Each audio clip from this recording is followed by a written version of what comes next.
How's it going, Zach? Hey, how you doing? Good. So, take us through the day. It's a little bit different when you're a quarterback. You don't get to go out and brag about your bench press reps the way Newsel does, but you still get to go out and kind of show what you've been working on.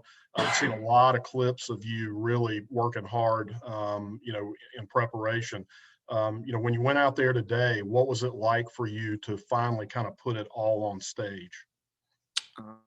It's very rewarding. When I was training up in New Jersey, we have mock pro days, and just kind of getting ready for everything. And I PR'd and everything, from the 40 to 5-10-5, to L drill to everything. So it's very promising to see that. And like you said, you get a lot of feedback from scouts and whatnot, what I need to improve in my game. And, I took that to heart. And when I sat down with my quarterback coach, Coach Tony, I just laid it on there and I said, these are the things I need to get better on. And that's what we worked on the most. And I was very pleased with the way I threw the ball. I thought it was coming out of my hand really well. So at the end of the day, I was very pleased with everything that happened. One of your calling cards as a quarterback has been your arm strength. It's been something you've always been able to rely on. I told a little story from being on the field at Texas State. I don't even know if you realize this happened, but end of the third quarter, you guys are down at the Texas State goal line, and you throw a pass that gets broken up by their DB right at the pylon. And when the DB got up, he had two dislocated fingers just from sticking his hand in the path of your throw. When the scouts were talking with you today about mixing that superior velocity, but also being able to demonstrate some touch on your passes, Yeah. how did they direct you through that, and how did you feel like you performed there? Yeah, so as a quarterback, whenever you're kind of going through a pro day scenario, you make a script. So I had a script today. It was 20 throws that I know that the scouts wanted to see, and that's what they've told me that they wanted to see from me. And you mix it in. I had deep balls. I had intermediate throws, short routes. I had hitches, slants. That's more of your touch passes. And then I had your comebacks and whatnot, and that's where you put the zip on the ball. When a scout looks at a quarterback and judges arm talent, they always want to see the ball rise instead of fall whenever it comes out of your hand. So that's just something that I worked on heavily whenever I was training, just trying to get better arm angles and trying to put more velocity on the ball and put the ball head high instead of throwing them low in the dirt. I spent a lot of time working on this and just pleased with the results. Last question from me. Noah Fant was bragging about making you look good with his hands in some of the drills where you were throwing to him.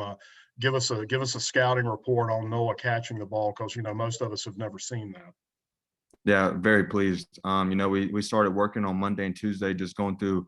I had some routes that I know that he wanted to run, and that scouts were asking him to run in practice. He was doing great, didn't drop a ball in practice, but when it comes time, you get a little nerves and whatnot, and you kind of start thinking a little bit more than what you should be. But he came out and did exactly what he needed to do. He caught everything. I even threw one bad ball, and he went down and got it. He came in with his eyes open, his heart open wide, and came in here and prepared and did really well, and very pleased with all four of us that went out there today. Good deal. Good luck, Zach.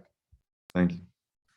Zach, did you get any guidance from guys that went through the process last year, not just with, becoming a pro, but also dealing with still the COVID restrictions that really kind of changed the way that evaluation happens right now?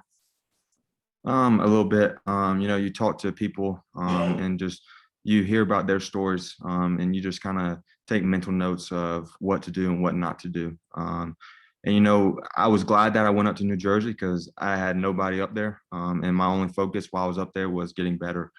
So that was good for me, just to clear my mind and just go up there and perform. But at the end of the day, different positions do different things. And as a quarterback, you got to prepare differently than any other position group. It's a lot more mental.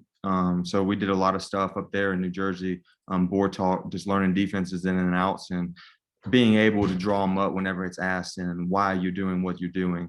So it's a little different whenever you come to the quarterback broad scheme of everything. But I took it to heart and wanted to get better in every phase of my game, and I did exactly that. Coach Clark mentioned you were down a little bit weight wise, and you can see it just kind of you right now. What was the work that led you to kind of trim it up a little bit? Man, I got up there, and I didn't tell you I lost 10% body fat. I just cared more about eating. I took the time to know what I was putting in my body, what kind of supplements I needed to take, what kind of diet was I on, because you only get one shot at this at the end of the day, and you got to put everything into it to eventually set you up for success. And I thought heavy about it, and this is something that I've always wanted to do since I was a little kid. And you get one shot, and so I gave it all I got. I know a lot of you guys have kind of mentioned the season, the way it went, and just kind of how quirky it was. It came with its difficulties, I guess, in just trying to enjoy it. But now that you've gotten further away from it, how do you kind of think back on that last season for you? Whenever you look back at it, there's always plays, and they'll probably haunt me for the rest of my life, honestly. You leave stuff out there, and you're better than what actually happened. And you wish you could go back and change the past, but at the end of the day, you just got to learn from your mistakes. And I think that last year of me playing at really just taught me about what kind of person I am and how to bounce back from adversity. So at the end of the day, I think it taught me more than the pain that I was going through a little bit here and there. So I was just very pleased. And at the end of the day, we all got one goal, and my goal was to play in the NFL since I was a little kid, and I'm trying to fulfill that dream now. So I couldn't be happier. Exactly, one for me. Just when you got done, you kind of flashed a pretty big smile. But I think a lot of us that watched you thought like it went pretty well, and feel like that smile kind of confirmed that. The pride in that smile, it just kind of lets that feeling like you get through that. Feel like you've done pretty well on that stage. Yeah, absolutely, man. It's when you think about it, a lot of people, I kept up with Sherm. It's a long process. It's hard on your body, it's hard on your mind, and you got to be dedicated to it. I was up there for a little over 3 months. Away from everyone that I knew, and it was ball grind. Every day we went in there and worked out, ran, and did the same things over and over and over again. And it's mental. So at the end of the day, whenever you go out there and perform, obviously, there's some things that I wish I could have done a little bit better here and there on. But at the end of the day, I was pleased with my numbers, and I was very pleased with the way I threw the ball. So it's just a sigh of relief. Now I can get back to living my life, having a little fun here and there instead of being on a strict diet every once in a while. I can have a little cheat meal or something.